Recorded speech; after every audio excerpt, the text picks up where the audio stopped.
Hello বন্ধুরা, science with clarity চ্যানেলে তোমাদেরকে স্বাগতম। এই চ্যানেলে আমি পদার্থবিদ্যা তথা বিজ্ঞানের নানা গুরুত্বপূর্ণ বিষয়ে তোমাদের সাথে আলোচনা করব এবং বিভিন্ন বিষয়ে তোমাদের ধারণা পরিষ্কার করার চেষ্টা করব।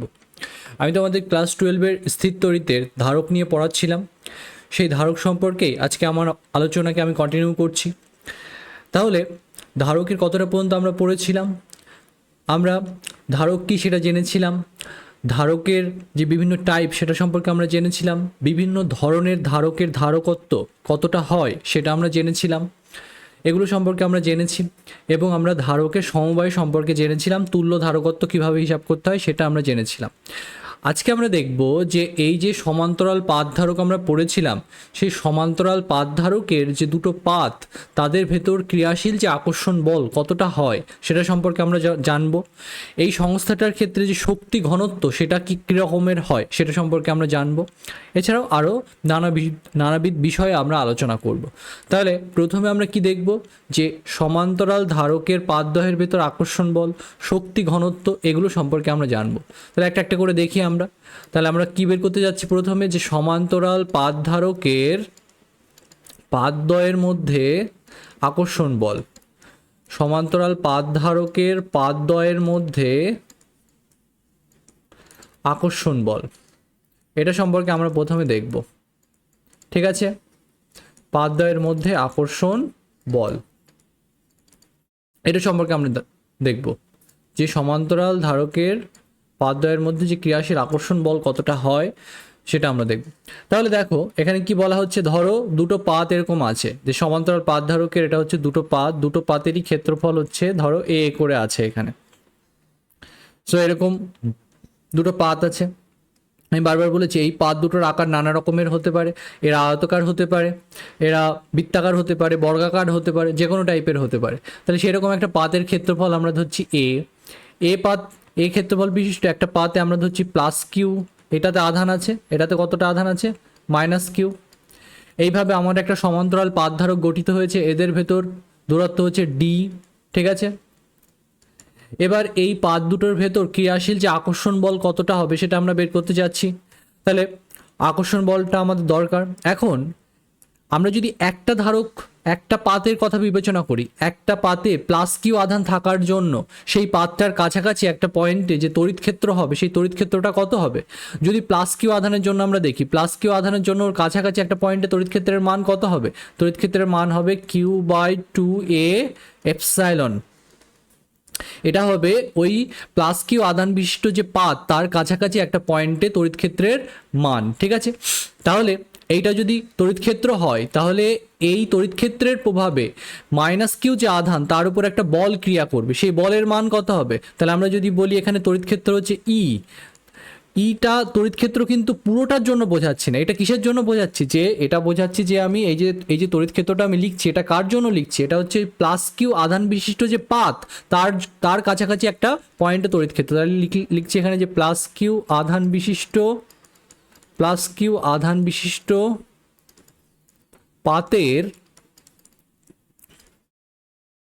পাতের কাছাকাছি একটি বিন্দুতে তড়িৎ ক্ষেত্র কত হবে সেটা আমাদের? একটি বিন্দুতে তড়িৎ ক্ষেত্র। ঠিক আছে, একটি বিন্দুতে তড়িৎ ক্ষেত্র। তাহলে তড়িৎ ক্ষেত্রের ভ্যালু কত হবে আমাদের? তড়িৎ ক্ষেত্রটা হবে E কত হবে আমাদের? আমি ডিরেকশন দিয়ে লিখছি না, সো জাস্ট মানটাকে লিখছি। তাহলে কত হচ্ছে? Q/2A epsilon. এটাই হচ্ছে কাছাকাছি একটা পয়েন্টে তড়িৎ ক্ষেত্র হবে। এটা কোথা থেকে এসেছে? ওই σ/2 এপসাইলন এই ফর্মুলা থেকে এসেছে, σ/2 এপসাইলন। এবং আমি বলেছিলাম যে এই দিকের পাতে প্লাস আধান থাকবে এখানে, এইভাবে প্লাস আধানগুলো থাকবে এখানে, এই সামনের দিকে এখানে মাইনাস আধান থাকবে, আর পেছনের দিকের এই পাতগুলোতে আধান ঘনত্ব 0 হবে, এইদিকে আধান থাকবে না, এই পেছন দিকে এইখানে এই দিকে আধান থাকবে না, এটা আমি বুঝেছিলাম আগেও। তাহলে এখানে তড়িৎ ক্ষেত্র কত হবে? Q/2 epsilon. এই সিগমা মানে কি? Q/A, তাই সেটাকে বসিয়ে দিয়ে এখানে আমি কত পেয়েছি? Q/2A এপসাইলন পেয়েছি। তাহলে এবার আমাদের তড়িৎ ক্ষেত্র বেরিয়ে গেল। এবার আমি কি চাচ্ছি? আমি চাচ্ছি আরেকটা পাতের উপর ক্রিয়াশীল বল কত হবে। তাহলে এই তড়িৎ ক্ষেত্রের ভেতর কে আছে? মাইনাস কিউ প্লেটটা আছে, তাহলে তার উপর কতটা বল হবে সেটা আমরা দেখতে যাচ্ছি। তাহলে এই দুটো পাতের ভেতর ক্রিয়াশীল বল যদি আমরা এফ ধরে নিই তাহলে এফ ইজ ইকুয়াল টু কত হবে? তাহলে যে দুটি পাতের ভেতর ক্রিয়াশীল আকর্ষণ বল, যে দুটি পাতের মধ্যে ক্রিয়াশীল আকর্ষণ বল, মধ্যে ক্রিয়াশীল আকর্ষণ বল, ক্রিয়াশীল আকর্ষণ বল, ক্রিয়াশীল আকর্ষণ বল ক্যাপিটাল এফ হলে, আকর্ষণ বল ক্যাপিটাল এফ হলে, তাহলে এফ ইজ ইকুয়াল টু কত হবে আমাদের? কিউই হবে। আগে তো অলরেডি আমার ইলেকট্রিক ফিল্ডটা কত, এই প্লাস কিউ পাতের জন্য আমরা জানি, এবার এই ইলেকট্রিক ফিল্ডের ভেতর মাইনাস কিউ পাতটা আছে, তাহলে তার উপর বলটা কত হবে? কিউ ইন্টু ই। আমি জাস্ট ভ্যালুটা লিখছি, তাহলে কিউ ইন্টু কী হবে? ই হবে। ই তো ওইটা, তাহলে এটা যদি আমরা বসিয়ে দিই তাহলে কত পাবো? কিউ স্কোয়ার বাই কত পাবো? 2a এপসাইলন পাবো। তাহলে এটাই হচ্ছে দুটো পাতের ভেতর ক্রিয়াশীল আকর্ষণ বলের রাশিমালা হবে। ঠিক আছে, তাহলে আকর্ষণ বলটা কত হবে? এইটা হবে আমাদের ক্রিয়াশীল আকর্ষণ বল, যে F is equal to Q square by 2a epsilon. এটাই হচ্ছে এই দুটো পাতের ভেতর ক্রিয়াশীল যে আকর্ষণ বল তার ফর্মুলা। So F is equal to কত হবে? Capital Q square by 2a epsilon. ঠিক আছে, এটাই হচ্ছে এই দুটো পাতের ভেতর ক্রিয়াশীল যে আকর্ষণ বল তার সূত্র। তাহলে এফ ইজ ইকুয়াল টু কত হলো আমাদের? Q square by 2a epsilon. ঠিক আছে, ওকে, তাহলে এটা মাথায় রেখো। এটাকে নানাভাবে আবার চেঞ্জ করা যায়, Q is equal to CV, ঠিক আছে, আমরা জানি, সেগুলো দিয়েও লিখতে পারি, সেভাবে লিখলাম না, নর্মালি এটাই লিখে রাখলাম যে এফ ইজ ইকুয়াল টু এটা। যদি দরকার হয় তাহলে সেই কোয়েশ্চেন অনুযায়ী আমাদের সেভাবে করতে হবে। তাহলে এইভাবে নর্মালি দুটো পাতের ভেতর যে ক্রিয়াশীল আকর্ষণ বল সেটাকে আমরা বের করতে পারি। ঠিক আছে, এবার এই সংস্থাটার ক্ষেত্রে শক্তি ঘনত্ব কত হয় সেটাকে আমরা বের করব। আমরা তো দেখেছিলাম যে একটা ধারকে কতটা এনার্জি স্টোর হয়, সেটা হচ্ছে হাফ সিভি স্কোয়ার। ওই পরিমাণ এনার্জি একটা ধারকে স্টোর হতে পারে। ঠিক আছে, তাহলে যদি ওই পরিমাণ এনার্জি একটা ধারকে স্টোর হয় তাহলে ওই সংস্থাটার শক্তি ঘনত্বটা কত হয় সেটাকে আমরা দেখার চেষ্টা করব। ঠিক আছে, তাহলে আমরা এবার কি করব? এই সংস্থাটার ক্ষেত্রে শক্তি ঘনত্বকে ক্যালকুলেট করার চেষ্টা করব। তাহলে এই সংস্থাটার ক্ষেত্রে শক্তি ঘনত্ব কতটা হয় সেটাকে আমরা ক্যালকুলেট করার চেষ্টা করব। ঠিক আছে, ওকে। আচ্ছা, এখানে এই জিনিসটাকে আমি ই প্লাস দিয়ে লিখি, তাহলে বেটার হবে। যে প্লাস কিউ আধান বিশিষ্ট পাতের কাছাকাছি একটা বিন্দুতে তড়িৎ ক্ষেত্র কি বলছি? ই প্লাস বলছি, মানে বোঝাতে চাইছি যে প্লাস কিউ আধান বিশিষ্ট যে পাত তার কাছাকাছি একটা পয়েন্টে তড়িৎ ক্ষেত্র এইটা। ঠিক আছে, তাহলে এখানে এরকমটা করে লিখি, তাহলে বেটার হবে। কেন এরকম লিখলাম? কারণ ই মানে আমি বোঝাতে চাইছি যে ই হচ্ছে তড়িৎ ক্ষেত্র। কোথায় তড়িৎ ক্ষেত্র? এই যে পাত দুটো আছে, এই পাত দুটোর মিডিল একটা পয়েন্ট পিতে তড়িৎ ক্ষেত্রকে আমি ক্যাপিটাল ই দিয়ে বোঝাবো। আর তার ভ্যালু অ্যাকচুয়ালি কত হয় সেটা আমরা সমান্তরাল পাত ধারক পড়ার সময় পড়েছিলাম, যে এই কিউ এর ভ্যালু অ্যাকচুয়ালি হয় Q by A into epsilon, এইটা হয় আমাদের, বা Q by K A epsilon naught, এরকমটা আমরা বলতে পারি। ঠিক আছে, তাহলে ই ইজ ইকুয়াল টু এইটা হয় অ্যাকচুয়ালি সমান্তরাল পাত ধারকের ভেতর, বা এটাকে আমরা এইভাবে বলতে পারি Q by K A epsilon naught, এরকমটা আমাদের হয়। তাহলে এই তড়িৎ ক্ষেত্রটা, মিডিলের তড়িৎ ক্ষেত্রটাকে আমি এইভাবে বোঝাতে চাইছি, আর ই প্লাসটাকে সেই জন্য আলাদা করে বোঝালাম। ঠিক আছে, তাহলে এবার আমরা শক্তি ঘনত্বের রাশিমালাটা কি হয় সেটাকে আমরা দেখব, যে একটা সমান্তরাল পাত ধারক বা এই সিস্টেমে, ইলেকট্রোস্ট্যাটিক সিস্টেমের ক্ষেত্রে শক্তি ঘনত্বের রাশিমালাটা কেমন হয় সেটাকে আমরা বুঝবো। তাহলে আমি কি বলতে চাইছি, ধরো এরকম একটা সমান্তরাল পাত ধারক আছে, ধরো এইভাবে আঁকছি এখানে, যে এখানে একটা এরকম ক্যাপিটাল ক্ষেত্রফলের পাত আছে, এখানে একটা এরকমের ক্যাপিটাল ক্ষেত্রফলের পাত আছে, এদের ভেতর দূরত্ব হচ্ছে ডি। এরা ডি দূরত্বের থেকে এই সংস্থাটাকে গঠন করেছে, সমান্তরাল পাত ধারককে গঠন করেছে। ওপরের পাতে প্লাস কিউ আছে আধান আছে, নিচের পাতে মাইনাস কিউ আধান আছে, এবং দুটোই পরিবাহী পাত আমার, একটার দুটোরই ক্ষেত্রফল হচ্ছে এ করে আছে। ঠিক আছে, তাহলে এই সংস্থাটার ক্ষেত্রে শক্তি ঘনত্ব কত হয় সেটাকে আমরা বের করার চেষ্টা করব। তাহলে এই সংস্থাটার শক্তি কত? অ্যাকচুয়ালি শক্তি বলতে কি বুঝিয়েছিলাম আগে? এরকম ইউ দিয়ে লিখছিলাম যে এই সংস্থাটার এই যে ক্যাপাসিটরটা, এই ধারকের সঞ্চিত শক্তি কত হয় আমাদের? হাফ সিভি স্কোয়ার হয়। এই যে হাফ সিভি স্কোয়ার এনার্জি, সেটা কত ক্ষেত্রফলে সঞ্চিত আছে? এই পাতটার যে ক্ষেত্রফল সেটা যদি আমাদের এ হতো, এই পাতের ক্ষেত্রফল যদি আমাদের এ হতো, আর দূরত্ব কত? পাত দুটোর ভেতর দূরত্ব হচ্ছে ডি, তাহলে দুটো পাতেরই ক্ষেত্রফল আমার কি করে আছে? এ করে আছে। তাহলে এই মাঝের অংশটুকুর আয়তন কত? এই যে দুটো পাতের মাঝে যে অংশটা আছে তার আয়তন কত? তার আয়তন হচ্ছে এ ইন্টু ডি। এই এ ইন্টু ডি আয়তনে তাহলে কতটা এনার্জি আছে? এই হাফ সিভি স্কোয়ার এনার্জি এই আয়তনে আছে। এবার যদি আমি এই এনার্জিটাকে ইলেকট্রিক ফিল্ড দিয়ে লিখতে চাই মাঝের, তাহলে কীরকমটা আমাদের হবে? তাহলে সেটাকে আমরা লেখার চেষ্টা করছি। তাহলে সি কে যদি আমি ইলেকট্রিক ফিল্ড দিয়ে লেখার চেষ্টা করি, তাহলে সি ইজ ইকুয়াল টু কী লেখা যায়? আবার ভি ইজ ইকুয়াল টু কী লেখা যাবে? সেইভাবে আমরা লেখার চেষ্টা করছি। সি এর মান তো আমরা অলরেডি জানি যে epsilon K epsilon capital A by D, সেটা আমাদের হয়। তাহলে আমরা সেভাবে লিখতে পারি যে K epsilon naught into capital A by কি হবে, আচ্ছা এপসাইলন নট না লিখে, কে এপসাইলন নট না লিখে আমি শুধু এপসাইলন লিখছি, তাহলে কি হবে এপসাইলন এ বাই ডি এরকম আমরা লিখতে পারি। সি ইজ ইকাল টু এরকম লিখতে পারি।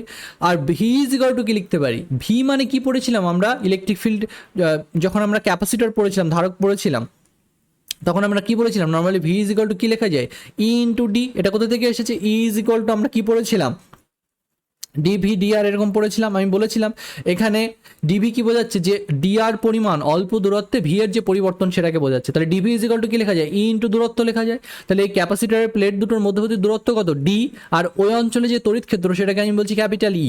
তাহলে ওই অঞ্চলে বিভব প্রভেদ কত হবে, ই ইন্টু ডি। ই মানে কি, ওই মধ্যবর্তী অঞ্চলে, ওই ধারকের পাত দুটোর মধ্যবর্তী অঞ্চলে যে তড়িৎ ক্ষেত্র সেটাকে ক্যাপিটাল ই দ্বারা বোঝানো হচ্ছে। তাহলে ভি ইজ ইকাল টু কি লেখা যাবে এখানে, ই ইন্টু ডি এরকম লেখা যাবে। তাহলে তার কি লিখতে পারি, এরকম আমরা স্কোয়ার লিখতে পারি। তাহলে ব্যাপারটা আমাদের এরকম দাঁড়ালো। এবার এই ক্যালকুলেশনটা যদি আমরা করি তাহলে কি আসবে আমাদের, হাফ এপসাইলন ক্যাপিটাল ই স্কোয়ার ইন্টু কি আসবে আমাদের, এ ইন্টু ডি, এটা আসবে আমাদের। সো এটাই হচ্ছে সঞ্চিত শক্তি, যেটা এই ধারকে সঞ্চিত শক্তিটা আছে। ঠিক আছে, এই শক্তিটা কত আয়তন জুড়ে আছে, এই শক্তিটা, এই যে শক্তিটা আমি লিখেছি, এই শক্তিটা কত আয়তন জুড়ে আছে আমার, এ ইন্টু ডি, এই আয়তন জুড়ে আছে, কারণ এই ধারকের পাত দুটোর মধ্যবর্তী অংশের আয়তন কত, এ ইন্টু ডি। তাহলে এই আয়তন জুড়ে কতটা এনার্জি আছে টোটাল, এই এনার্জিটা এই আয়তন জুড়ে আছে। তাহলে একক আয়তনে কতটা শক্তি আছে, যেটাকে আমরা শক্তি ঘনত্ব বলছি। তাহলে শক্তি ঘনত্বকে নর্মালি ছোট হাতের ইউ দিয়ে লেখে, তাহলে শক্তি ঘনত্ব যেটাকে ছোট হাতের ইউ দিয়ে আমরা লিখছি, যে ইলেকট্রোস্ট্যাটিক এনার্জি ডেন্সিটি একক আয়তনে সঞ্চিত শক্তি সেটা কতটা আমাদের, সেটা আমি লেখার চেষ্টা করছি। তাহলে একক আয়তনে সঞ্চিত শক্তি কত হবে আমাদের, যে টোটাল যে এনার্জি সঞ্চিত আছে এখানে বাই কি করবো আমরা, আয়তন করব। এদের মধ্যবর্তী অংশের আয়তন কত, এই পাত দুটোর মধ্যবর্তী অংশের আয়তন কত, এ ইন্টু ডি। তাহলে একক আয়তনে সঞ্চিত শক্তি কত হবে, ইউ বাই এ ডি। এটা যদি আমরা করি তাহলে কত হবে আমাদের, তাহলে সঞ্চিত শক্তি বা শক্তি ঘনত্ব, একক আয়তনে সঞ্চিত শক্তি বা শক্তি ঘনত্ব সমান কী হবে, ভাগ করে দিতে হবে। তাহলে ভাগ করলে কত হবে, হাফ এপসাইলন ক্যাপিটাল ই স্কোয়ার। সো এটাই হচ্ছে এই ধারকের এই অংশে সঞ্চিত শক্তির যে ঘনত্ব, সেইটা শক্তি ঘনত্ব। ওকে, বা এটাই হচ্ছে ইলেকট্রোস্ট্যাটিক যদি সিস্টেম হয়, সেই সিস্টেমের একক আয়তনে যে সঞ্চিত শক্তি তার রাশিমালা। যে কোনো ইলেকট্রোস্ট্যাটিক সিস্টেম হলে, ইলেকট্রোস্ট্যাটিক সিস্টেম মানে কি, স্থির তাড়িতিক সংস্থা যেখানে আধানগুলো এরকম স্থির হয়ে আছে, সেই ধরনের সিস্টেম হলেই এটা হচ্ছে সঞ্চিত শক্তি, একক আয়তন সঞ্চিত শক্তির রাশিমালা, মানে শক্তি ঘনত্ব, এটা সোজা কথায়। তাহলে শক্তি ঘনত্বকে আমরা কিভাবে লিখতে পারি, এইভাবে লিখতে পারি যে হাফ এপসাইলন ক্যাপিটাল ই স্কোয়ার। এটাই হচ্ছে স্থির তাড়িতিক সংস্থার ক্ষেত্রে শক্তি ঘনত্বের রাশিমালা। এটা কিন্তু খুব ইম্পর্টেন্ট রাশিমালা, মনে রাখতে হবে আমাদের, যে হাফ এপসাইলন ইন্টু ক্যাপিটাল ই স্কোয়ার। যদি আমাদের এটাকে তোমার শূন্য মাধ্যমে লিখতে বলতো তাহলে আমরা কি লিখতাম, শুধুমাত্র এপসাইলনের জায়গায় এপসাইলন নট লিখতাম, তাহলে হতো half epsilon naught into capital ই স্কোয়ার, এরকমটা আমাদের উত্তর হতো। তাহলে এইটাই হচ্ছে আমাদের শক্তি ঘনত্বের রাশিমালা। ঠিক আছে, স্থির তাড়িতিক সংস্থার ক্ষেত্রে এটাই হচ্ছে শক্তি ঘনত্বের রাশিমালা। তাহলে আমরা কি পড়লাম, যে ধারকের পাতদ্বয়ের ভেতর ক্রিয়াশীল যে আকর্ষণ বল তার রাশিমালা পড়লাম, আমরা কি পড়লাম, শক্তি ঘনত্বের রাশিমালা পড়লাম। এগুলো কিন্তু তোমাদের মনে রাখতে হবে, যেগুলো আমি বললাম আজকে। ওকে, এগুলো খুব ইম্পর্টেন্ট। শক্তি ঘনত্বের রাশিমালা এবং ধারকের পাতদ্বয়ের ভেতর ক্রিয়াশীল আকর্ষণ বল তার ফর্মুলাটাই বা কি হয়। ঠিক আছে, এবার একটা জিনিস খেয়াল করে দেখো, এই যে সঞ্চিত শক্তি, সেই সঞ্চিত শক্তি থেকে বা একটা সিস্টেমের এনার্জি থেকে সেই সিস্টেমে কতটা ফোর্স বল প্রযুক্ত হচ্ছে সেটা কিন্তু ক্যালকুলেট করা যায়। কিভাবে, যেরকম ধরো তোমার যদি শক্তির এক্সপ্রেশন তুমি জানো, একটা সংস্থার স্থিতিশক্তি কতটা সঞ্চিত হয়েছে তার রাশিমালা যদি তোমার জানা থাকে, বা ওই সিস্টেমে যে এনার্জি স্টোর হয়েছে তার রাশিমালা যদি তোমার জানা থাকে, সেখান থেকে কিন্তু তুমি ফোর্স ওই সিস্টেমে কতটা প্রযুক্ত হচ্ছে সেটাকে তুমি বের করতে পারো। যেমন ধরো যদি একটা স্প্রিং হয়, এই স্প্রিং যদি তার সাম্যাবস্থান থেকে এক্স পরিমাণ প্রসারিত হয়, এটা ধরো সাম্যাবস্থান স্প্রিংটার, ঠিক আছে। এবার স্প্রিংটা কিছুটা প্রসারিত হলো, স্প্রিংটাকে যদি কিছুটা প্রসারিত হয়, কতটা প্রসারিত হয়েছে, এখানে এক্স পরিমাণ প্রসারিত হয়েছে স্প্রিংটা। তো স্প্রিংটা যদি প্রসারিত হয়ে যায়, স্প্রিংয়ের যে বল ধ্রুবক সেটাকে যদি আমরা কে বলি, তাহলে এখন স্প্রিংয়ে কতটা এনার্জি থাকবে, কতটা স্থিতিশক্তি সঞ্চিত থাকবে, সেটা হবে হাফ কে স্কোয়ার। এটা হচ্ছে স্থিতিশক্তির রাশিমালা, একটা স্প্রিংয়ের স্থিতিশক্তির রাশিমালা। তাহলে একটা এই সংস্থার ক্ষেত্রে যদি স্থিতিশক্তির রাশিমালা জানা থাকে এবং সেটা যদি কনজারভেটিভ সিস্টেম হয়, তাহলে সেই সংস্থার ক্ষেত্রে সহজেই আমরা সেই সংস্থার ক্ষেত্রে সহজেই তার ওই সংস্থাতে কতটা বল প্রযুক্ত হয়েছে তার রাশিমালাটাকে বের করতে পারি। কিভাবে, যদি আমরা F is equal to minus dU dx করে দিই, তাহলে এই সংস্থাটাতে কতটা বল প্রযুক্ত হয়েছে সেটা তোমার বেরিয়ে যাবে।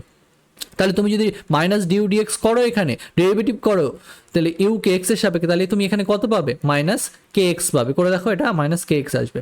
তাহলে এফ ইজ ইকুয়াল টু কত হবে? মাইনাস কে এক্স।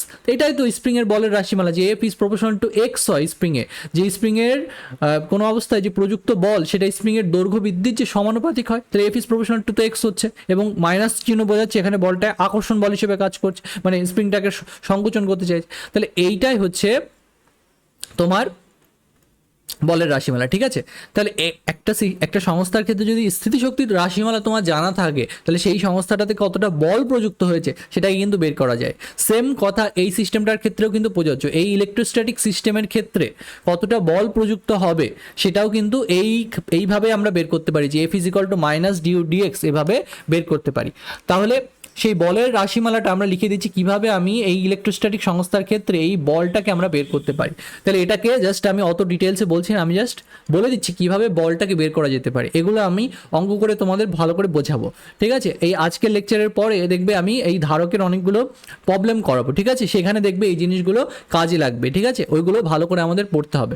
এই জন্য এগুলো একটু মনে রাখা দরকার, যেগুলো আমি এখানে বলে যাচ্ছি।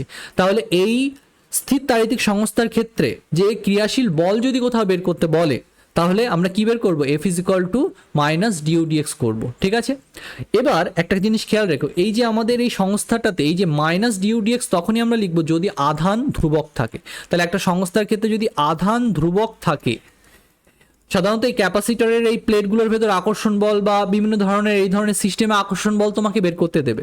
তাহলে আমরা বলবো যদি আধান ধ্রুবক থাকে, তাহলে এই আকর্ষণ বলের রাশিমালা কি করে বের করা যেতে পারে? স্থিতিশক্তি থেকে। তাহলে আধান ধ্রুবক থাকলে এই যে আকর্ষণ বল বা বলের রাশিমালাটা কি হবে? সেটা হবে এইটা, এফ ইজ ইকুয়াল টু কি হবে? Minus dU dx. এইটা হচ্ছে আকর্ষণ মানে বলের রাশিমালা হবে। ঠিক আছে, যদি আধান ধ্রুবক থাকে। অন্যদিকে যদি বিভব ধ্রুবক থাকে, ভোল্টেজ ধ্রুবক থাকে, তাহলে এফ ইজ ইকুয়াল টু অন্যরকম বলি আমরা। বিভব যদি ধ্রুবক থাকে, তাহলে বিভব ধ্রুবক থাকলে এই যে বলের রাশিমালা এফ ইজ ইকুয়াল টু আমরা বলবো ডিউ ডিএক্স, মাইনাসটা আর দেবো না। এটা কেন হয় তার পেছনে কারণ আছে, যেটা তোমাদের এখন এই লেভেলে বোঝাটা একটু মুশকিল, সেটা আমি বলছি না, জাস্ট এটা মনে করে রাখো। যদি আধান ধ্রুবক থাকে তাহলে F is equal to minus dU dx হবে এই সংস্থাটার জন্য। আর যদি সংস্থাটাতে বিভব ভোল্টেজ কনস্ট্যান্ট থাকে তাহলে F is equal to dU dx হবে। এইটুকু শুধু জাস্ট মনে করে রাখো। ধরো ব্যাটারি যদি কানেক্ট থাকে, ব্যাটারি কানেক্ট থাকলে ওই সিস্টেমের ভোল্টেজটা ওখানে ধ্রুবকই থাকবে। তাহলে ভোল্টেজ যদি কনস্ট্যান্ট করে রাখো তুমি, তাহলে এফ ইজ ইকুয়াল টু কি হবে? তখন তুমি ডিও ডিএক্স করবে। আর যদি আধান ধ্রুবক থাকে তাহলে সেই অবস্থায় এফ ইজ ইকুয়াল টু কি হবে? মাইনাস ডিউ ডিএক্স হবে। ঠিক আছে, ব্যাপারটা আমাদের এরকম যেন হবে। তাহলে এটা আমাদের মনে রাখতে হবে। ওকে, ঠিক আছে, তাহলে এগুলো আমরা পড়লাম। এবার আমরা যে জিনিসটা পড়বো সেটা আমরা কি পড়বো, যে ধরো দুটো ধারককে তুমি আহিত করলে, কোনো একটা ভোল্টেজে আহিত করলে, স্থিরাবস্থায় ওই ধারক দুটোতে কতটা পরিমাণ আধান সঞ্চিত হয় তুমি জানো। এবার তোমাকে যদি বলা হয় ওই ধারক দুটোকে তুমি সমান্তরাল সমবায়ে যুক্ত করে দিয়েছো, তাহলে তাতে সাধারণ বিভব কত হবে সেটাকে আমরা বের করতে চাচ্ছি। তার মানে আমরা কি করব? আমরা বলছি যে দুটি আহিত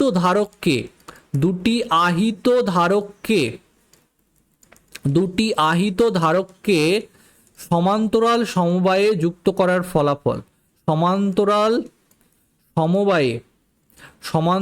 সমবায়ে যুক্ত করার ফলাফল, যুক্ত করলে কি হবে, যুক্ত করার ফলাফল, এটা নিয়ে আমি ডিসকাশন করতে চাইছি।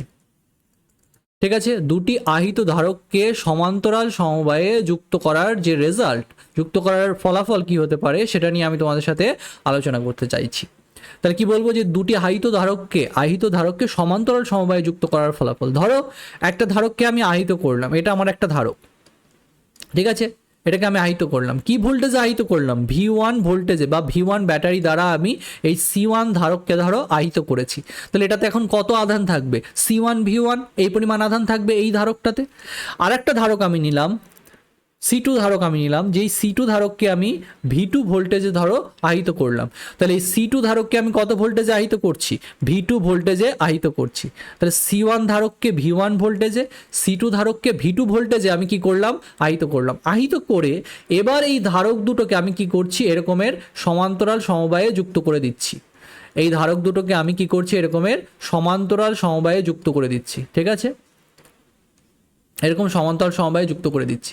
তাহলে আমরা কি জানি? সমান্তরাল সমবায়ে একাধিক ধারকের কি কমন পোটেনশিয়াল থাকে, একটা সাধারণ বিভব থাকে, যে C1 C2 এই ধারক দুটোকে তুমি যখন এরকম সমান্তরাল সমবায়ে যুক্ত করে দেবে, এদের বিভব, প্রান্তীয় বিভব কি হয়ে যাবে? সেম সেম হয়ে যাবে। তার মানে C1 এর প্রান্তীয় বিভব যদি V হয়, C2রও প্রান্তীয় বিভব কি হবে? V হয়ে যাবে।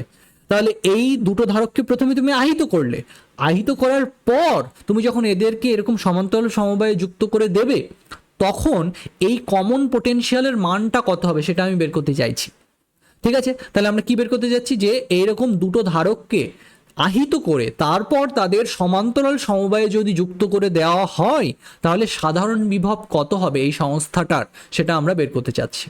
তাহলে প্রথমে এটাতে কতটা আধান ছিল?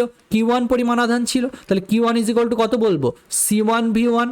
এটাতে কতটা আধান ছিল? Q2 আধান ছিল। তাহলে Q2 ইজ ইকুয়াল টু কত বলতে পারি? C2 V2। এইবার আমি যদি এদের সমান্তরাল সমবায়ে যুক্ত করে দিই, তাহলে এদের একটা কমন পোটেনশিয়াল থাকবে V। তাহলে এখন এই পুরো সিস্টেমটাতে, এই সমান্তরাল সমবায়ের এই সিস্টেমটাতে কতটা টোটাল আধান থাকবে? টোটাল আধান কতটা থাকবে? এই C1 ইন্টু V, এটা হবে C1 ধারকে বিভব এখন, মানে আধান এখন। আর C2 ধারকে আধান কত হবে? C2 ইন্টু V, এটা হবে এখন আধান। এখন এই সংস্থার যে আধান কি থাকবে? ধ্রুবক থাকবে, কারণ টোটাল আধান আগে যেটা ছিল, আধান সংরক্ষিত থাকে। আগে সিস্টেমটাতে টোটাল যতটা আধান ছিল, তারপরে তো আমি তাদেরকে কানেক্ট করেছি, আর তো কিছু এক্সট্রা কোথা থেকে কোনো আধান দিইনি। তাহলে এই সংস্থাটার যে মোট আধানের পরিমাণ, সেটা আগে যা ছিল, পরে যা ছিল, সেই পরিমাণটা কি থাকবে? ধ্রুবক থাকবে।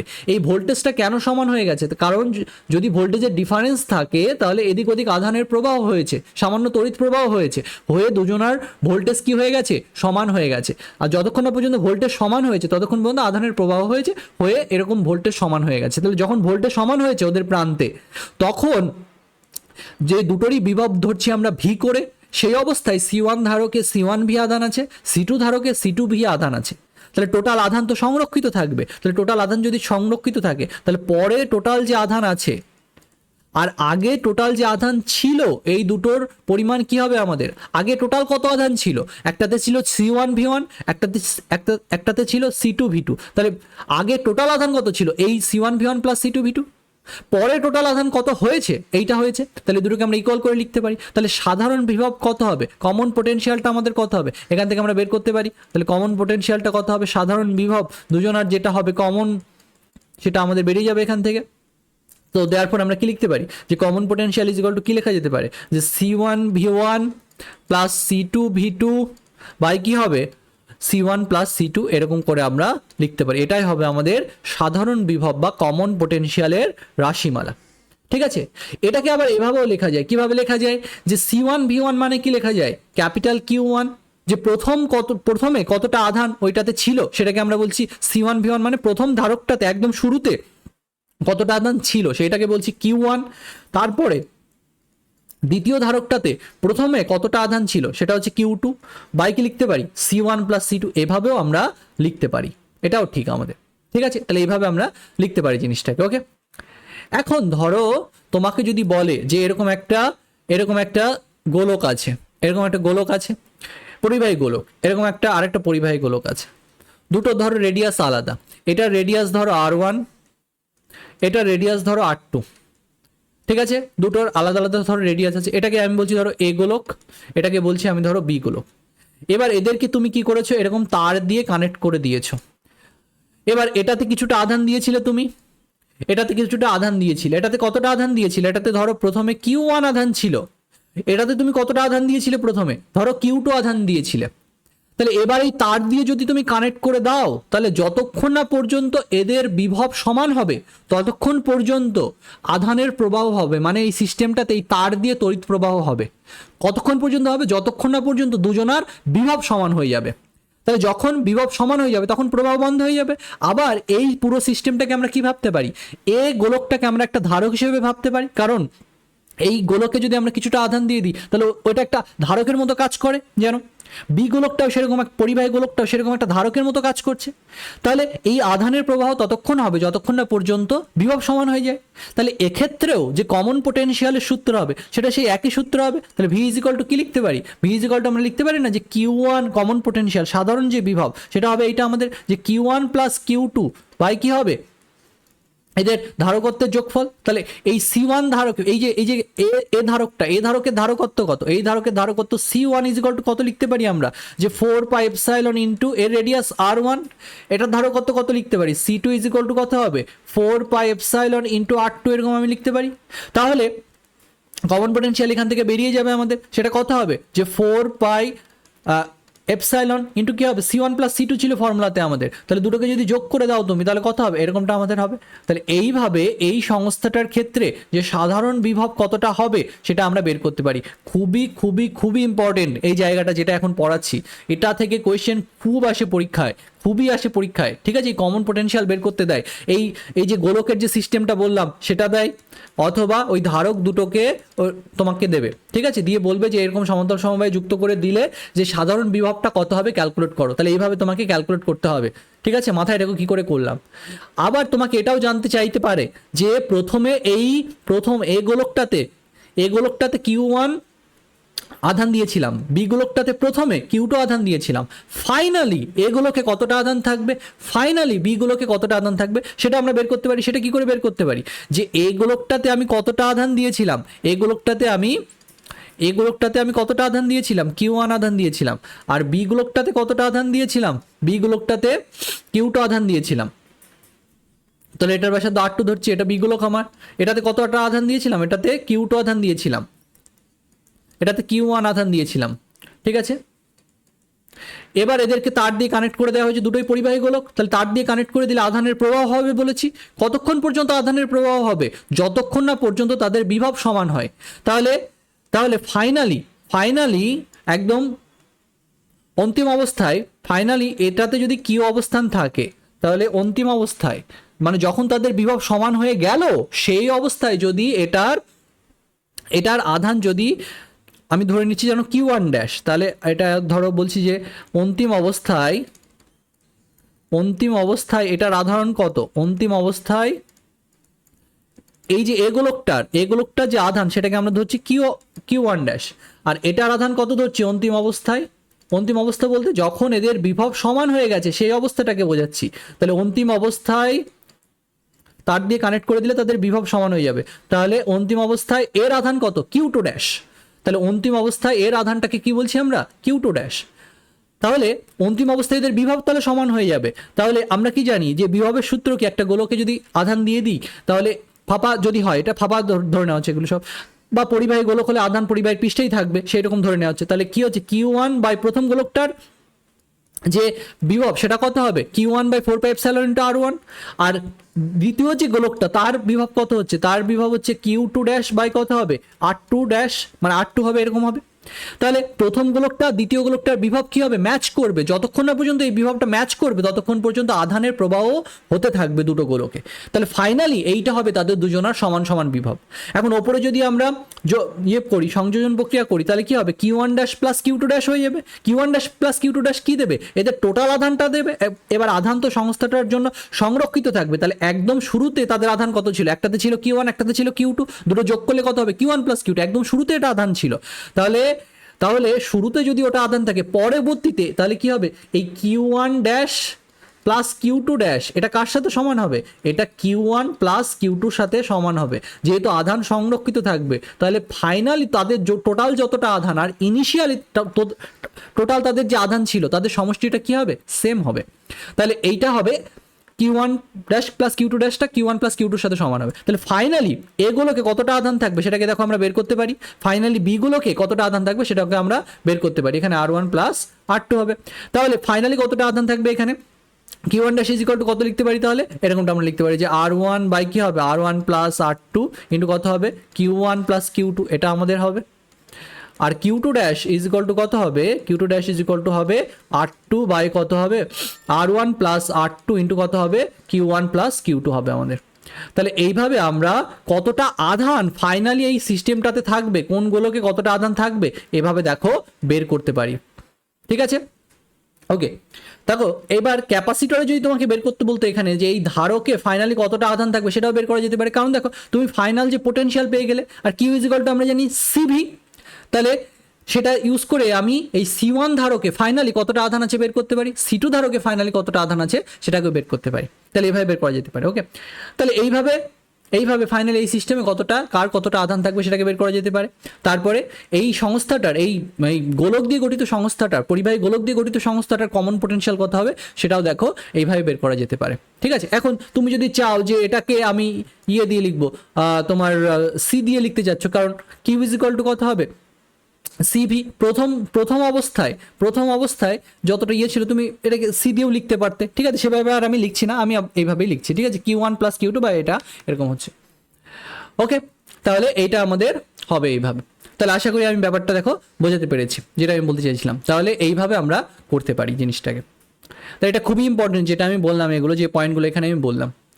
এইবার কথা হচ্ছে এইভাবে যদি দুটো ধারককে বা দুটো গোলককে তুমি এরকম কানেক্ট করে দাও, তাহলে তারের ভেতর দিয়ে দেখছি কিছুটা আধানের প্রবাহ হয়, মানে কিছুটা তড়িৎ প্রবাহ হয়, আর এর ফলে কিছুটা এনার্জি লস হয়। এখন তুমি বলবে যে এই তারটা ধরো খুব ভালো তুমি একটা পরিবাহী নিয়েছো, তাহলে তো তার রোধ নেই বললেই চলে। এই নেই বললেই চলে, তুমি তো রোধ তো জিরো হচ্ছে না একদম, ওই পরিবাহীর কিছু না কিছু রোধ থাকবেই। তাহলে কিছু না কিছু রোধ যদি থাকে তাহলে তার ভেতর দিয়ে তড়িৎ প্রবাহিত হলে তো কিছু পরিমাণ এনার্জি নষ্ট হবে। তাহলে এইরকম দুটো ধারককে তুমি যদি সমান্তরাল সমবায়ে যুক্ত করে দাও তাহলে শক্তি ক্ষয় কতটা হবে তার রাশিমালা ধরো আমি বের করতে চাচ্ছি। তাহলে দুটো ধারককে তুমি কি করলে আহিত করে তাদেরকে সমান্তরাল সমবায়ে যুক্ত করে দিলে, তাহলে শক্তি ক্ষয়ের রাশিমালা কি হবে সেটা আমি বের করতে চাচ্ছি। তাহলে শক্তি ক্ষয়ের রাশিমালা আমার বের করা দরকার, বের করতে চাইছি আমি অ্যাকচুয়ালি। তাহলে শক্তি ক্ষয়ের রাশিমালা আমি বের করতে চাইছি এখানে। তাহলে প্রথমে কি করলাম, দুটো ধারককে আহিত করলাম কি করে, যে ব্যাটারি দ্বারা বা একটা ভোল্টেজ দিয়ে আমি কি করেছি আহিত করেছি। তাহলে এই C1 ধারককে আমি V1 ভোল্টেজ দ্বারা আহিত করেছি, C2 ধারককে আমি V2 ভোল্টেজ দ্বারা আহিত করেছি, ঠিক আছে, C2 ধারককে আমি V2 ভোল্টেজ দ্বারা আহিত করেছি। তাহলে কি করলাম যে C2 ধারককে আমি V2 ভোল্টেজ দ্বারা আহিত করলাম। এবার এদেরকে আমি কি করেছি এরকম সমান্তরাল সমবায়ে ধরো যুক্ত করে দিয়েছি, এরকম C1 আর C2 কে এবার কি করেছি সমান্তরাল সমবায়ে এরকম যুক্ত করে দিয়েছি। তাহলে এদের একটা সাধারণ বিভব থাকবে, ঠিক আছে, এদের একটা সাধারণ বিভব থাকবে। তাহলে সাধারণ বিভবটাকে বলছি আমি ক্যাপিটাল ভি। তাহলে এদের একটা সাধারণ বিভব থাকবে। তাহলে এটা কি আমাদের C1 ধারক, এটা আমাদের C2 ধারক, এদেরকে সমান্তরাল সমবায়ে যুক্ত করলে এদের একটা সাধারণ বিভব থাকবে। এই সাধারণ বিভবের সূত্র কি একটু আগে আমি বলেছি যে V ইজ ইকুয়াল টু কত বলেছিলাম, যে C1 V1 প্লাস কি হবে C2 V2 বাই কি হবে C1 প্লাস C2। তাহলে এটাই হচ্ছে সাধারণ বিভবের সূত্র, যেটা খুবই ইম্পর্টেন্ট, মনে রাখতে হবে আমাদের। ঠিক আছে, এইবার প্রথম অবস্থায় যখন আমি আহিত করেছিলাম তখন এই সিস্টেমটাতে যে এনার্জি ছিল সেটাকে আমি বলছি ইউআই। তাহলে দুটো ধারকে আলাদা আলাদা করে টোটাল কতটা এনার্জি আছে আমরা ক্যালকুলেট করব। তাহলে টোটাল এনার্জি কত হবে এই সিস্টেমটার, হাফ C1 V1 স্কোয়ার। দ্বিতীয় ধারকটাতে কতটা এনার্জি আছে, হাফ C2 V2 স্কোয়ার। তাহলে এই সিস্টেমটাতে টোটাল কতটা এনার্জি আছে, এই পরিমাণ স্থির তাড়িতিক যে শক্তি সঞ্চিত হয়েছে।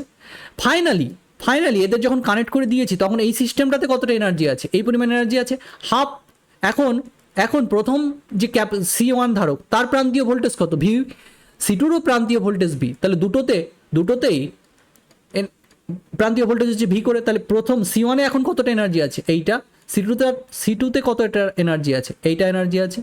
তাহলে আমরা কি বলছি মানে এই যে স্থির তাড়িতিক যে শক্তিটা সেটা কিছুটা পরিমাণ ক্ষয় হয়েছে, এখানে লস হয়েছে। কেন, তারের ভেতর দিয়ে কারেন্ট ফ্লো হয়েছে বা তারের ভেতর দিয়ে তড়িৎ প্রবাহিত হয়েছে বা আধানের প্রবাহ হয়েছে, তার জন্য কিছুটা এনার্জি লস হয়েছে। তাহলে সেই যে শক্তি ক্ষয় কতটা হয়েছে সেটাকে আমরা বের করতে চাইছি। তাহলে আমাদের কি করতে হবে, তার জন্য এখানে আমি ভিটাই কমন নিয়ে রাখি। তাহলে কি করব, half C1 plus C2 into করবো ভি স্কোয়ার।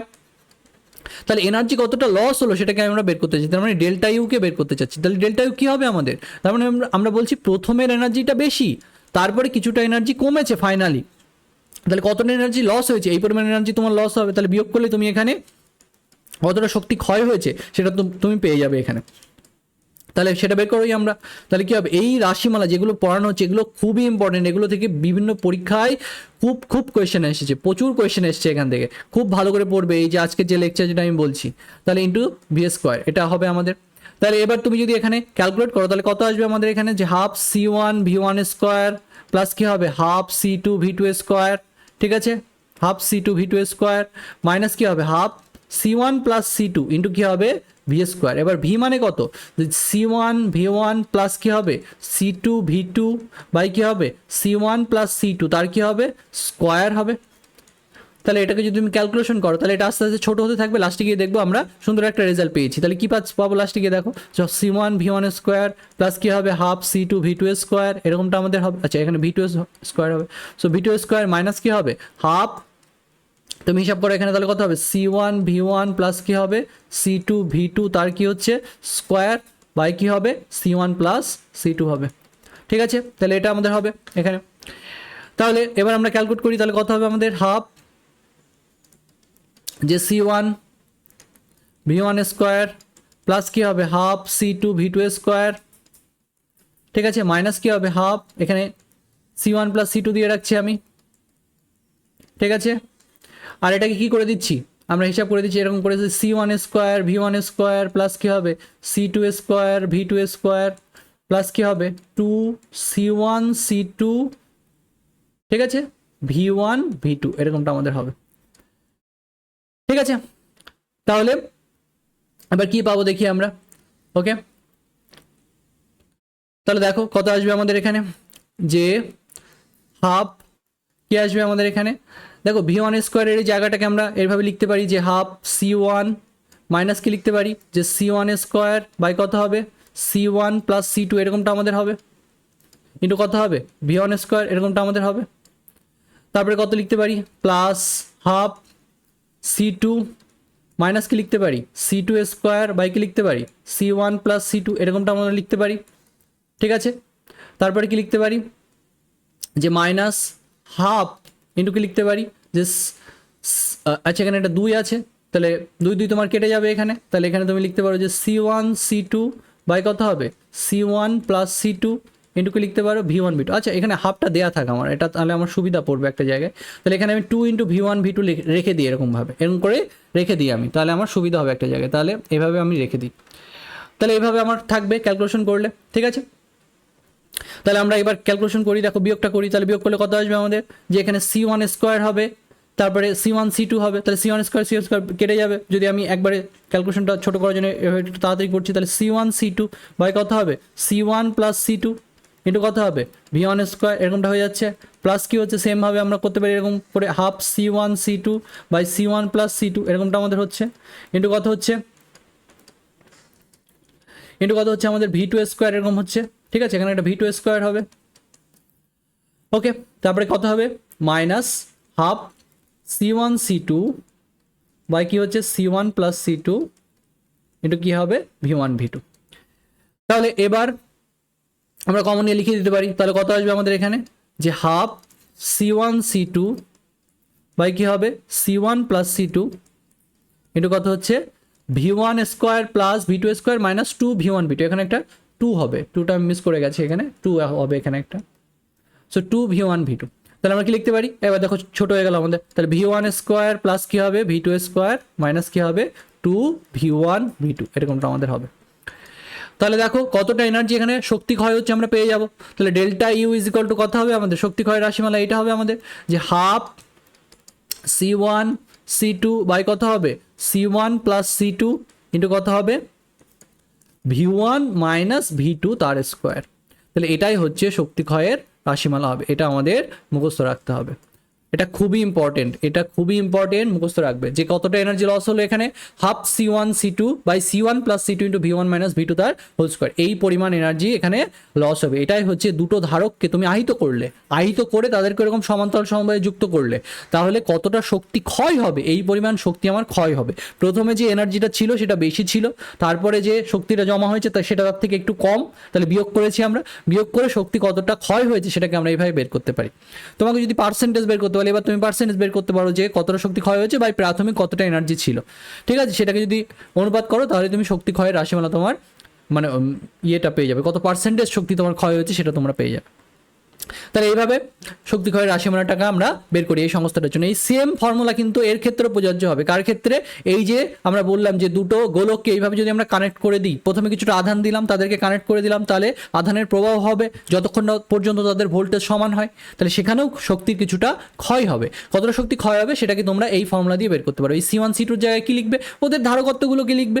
ঠিক আছে, ওদের ধারকত্বগুলো লিখলে তোমার এখানে কতটা এনার্জি লস হচ্ছে তার ফর্মুলা মানে সেটা তোমার বেরিয়ে যাবে এখানে। ওকে, তাহলে এইভাবে আমরা বের করতে পারি। ঠিক আছে, আশা করি আমি এটা বোঝাতে পারলাম। ঠিক আছে, ভালো করে এগুলো একটু পড়বে, রিভিশন করবে এগুলো, কারণ এগুলো খুবই ইম্পর্টেন্ট, খুবই ইম্পর্টেন্ট। ঠিক আছে, তাহলে অনেকটাই আমরা বলে ফেলেছি ধারক সম্পর্কে, প্রায় সবটাই বলা হয়ে গেছে। এবার আরেকটা জিনিস বলে আমি আজকে আলোচনাকে আমার কমপ্লিট করব এবং এরপর দিন থেকে আমরা ধারকের অঙ্ক করব। ঠিক আছে, এরপরে যে আলোচনাটা সেটা আমি কি করব, সেটা বলবো যে পরাবৈদ্যুতিক পদার্থ নিয়ে আমরা দেখব। যে একটা পরাবৈদ্যুতিক পদার্থকে তুমি যদি ইয়ের ভেতর রাখো তাহলে কি ঘটনা ঘটবে। ঠিক আছে, সেই পরাবৈদ্যুতিক পদার্থ নিয়ে আমরা কথা বলবো, যে একটা তড়িৎ ক্ষেত্রে একটা পরাবৈদ্যুতিক পদার্থ বা ডাইইলেকট্রিক মেটেরিয়ালসকে যদি আমরা রাখি তাহলে কি ঘটনা ঘটবে। তাহলে পরাবৈদ্যুতিক পদার্থ সম্পর্কে আমরা বলবো এবং এটাকে তড়িৎ ক্ষেত্রে রাখলে কি হবে সেটাকে আমরা দেখবো। ডাইইলেকট্রিক মেটেরিয়াল সম্পর্কে আমরা দেখবো এখন। ঠিক আছে, তাহলে পরাবৈদ্যুতিক পদার্থ সম্পর্কে দেখবো আমরা। ওকে, ঠিক আছে, দেখো তাহলে কি হবে আমাদের পরাবৈদ্যুতিক পদার্থ সম্পর্কে দেখলে এখন। তাহলে পরাবৈদ্যুতিক পদার্থ কোনগুলো? যেগুলো কুপরিবাহী সেগুলোকে আমরা সাধারণভাবে এখানে ডাইইলেকট্রিক করে বলছি, পরাবৈদ্যুতিক পদার্থ বলে বলছি, যেগুলো কুপরিবাহী পদার্থ সোজা কথায়। এখন এই কুপরিবাহী পদার্থগুলো আবার দু টাইপের হতে পারে, এগুলো ধ্রুবীয় হতে পারে, অধ্রুবীয় হতে পারে। তাহলে পরাবৈদ্যুতিক পদার্থ দু টাইপের হতে পারে আমাদের, একটাকে বলছি ধ্রুবীয় আর একটাকে বলছি অধ্রুবীয়। তাহলে ধ্রুবীয় কোনগুলো?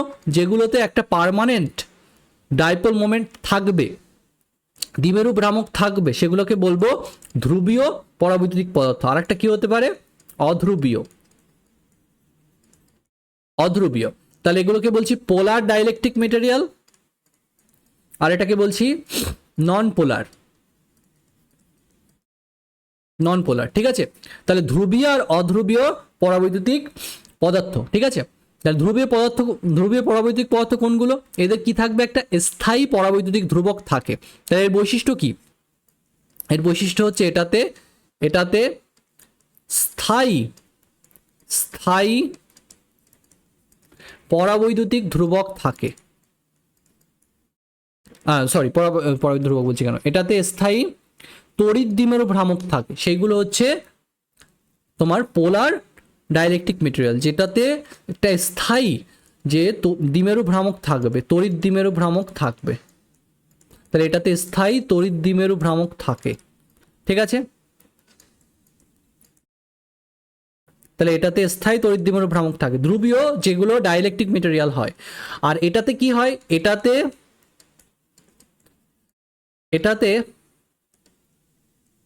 এটার তড়িৎ দ্বিমেরু ভ্রামক 0 হয়। সো এটার তড়িৎ দ্বিমেরু ভ্রামক 0 হয়, সেই জন্য এটা অধ্রুবীয়। ঠিক আছে, এটার তড়িৎ দ্বিমেরু ভ্রামক 0 হয়,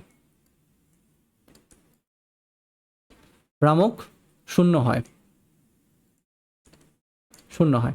তাহলে যেগুলো ধ্রুবীয় ডাইইলেকট্রিক মেটেরিয়াল, তার এক্সাম্পল কি হতে পারে আমাদের? যার তোমার তড়িৎ দ্বিমেরু ভ্রামক থাকে একটা, তার এক্সাম্পল কি হতে পারে আমাদের? তার এক্সাম্পল হতে পারে তোমার HCl হতে পারে। এখন HCl এর জলীয় দ্রবণের কথা বলছি না, নর্মাল HCl বলছি, ধরো গ্যাস হিসেবে আছে সেই HCl কে বোঝানো হচ্ছে এখানে। ঠিক আছে, আর এখানে ধরো উদাহরণ বলছি আমরা কার্বন ডাইঅক্সাইড।